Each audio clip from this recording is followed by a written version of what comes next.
What did the Apostle Paul mean when he said this? To Corinthians 5:8, we are confident, I say, and willing rather to be absent from the body, and to be present with the Lord. Most people assume this is talking about what happens when we die. Does this verse have to do with the state of the dead? No, and here's why. Paul says this, 1 Corinthians 5:3, For I verily, as absent in body, but present in spirit, have judged already, as though I were present, concerning him that hath so done this deed. Colossians 2:5, For though I be absent in the flesh, yet am I with you in the spirit, joying and beholding your order, and the steadfastness of your faith in Christ. Romans 6:6-8, Knowing this, that our old man is crucified with him, that the body of sin might be destroyed, that henceforth we should not serve sin. For he that is dead is freed from sin. Now if we be dead with Christ, we believe that we shall also live with him. Many miss that Paul is talking about our carnal nature being killed off or dead, as he says, when we come to Christ. We must be absent from the flesh so as to be present with the Lord in the Spirit. Romans 8:1, There is therefore now no condemnation to them which are in Christ Jesus, who walk not after the flesh, but after the Spirit. To Corinthians 5:6, Therefore we are always confident, knowing that, whilst we are at home in the body, we are absent from the Lord.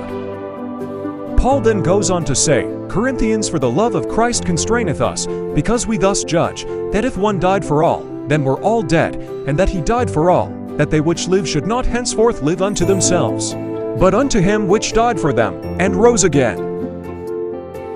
Paul explains that we shouldn't live for ourselves, we shouldn't live in our flesh, but we should live for Jesus because he died for us. Also, on top of that, Paul then goes on to say, to Corinthians 5:17, Therefore if any man be in Christ, he is a new creature, old things are passed away, behold, all things are become new. Paul is talking about dying to ourselves spiritually. When we become Christians, we die to our own ways, own passions, and own selfish desires, and we now live as a living sacrifice and walk after God's Spirit. Romans 6:3-5, Know ye not, that so many of us, as were baptized into Jesus Christ, were baptized into his death? Therefore we are buried with him by baptism into death, that like as Christ was raised up from the dead by the glory of the Father, even so we also should walk in newness of life. 5 For if we have been planted together in the likeness of his death, we shall be also in the likeness of his resurrection.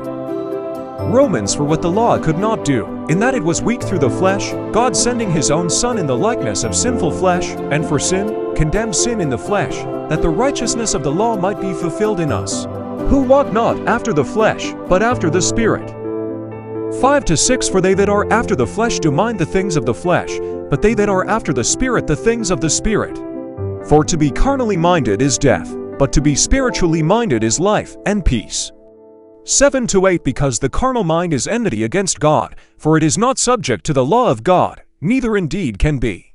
8 So then they that are in the flesh cannot please God. Romans 8-9-10 But ye are not in the flesh, but in the Spirit, if so be that the Spirit of God dwell in you. Now if any man have not the Spirit of Christ, he is none of his. And if Christ be in you, the body is dead because of sin, but the Spirit is life because of righteousness. Romans 8:12-14 Therefore, brethren, we are debtors, not to the flesh, to live after the flesh.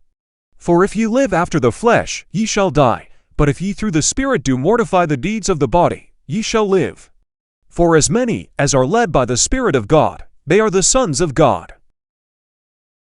Galatians 6-7-8 Be not deceived, God is not mocked, for whatsoever a man soweth, that shall he also reap. For he that soweth to his flesh shall of the flesh reap corruption, but he that soweth to the Spirit shall of the Spirit reap life everlasting.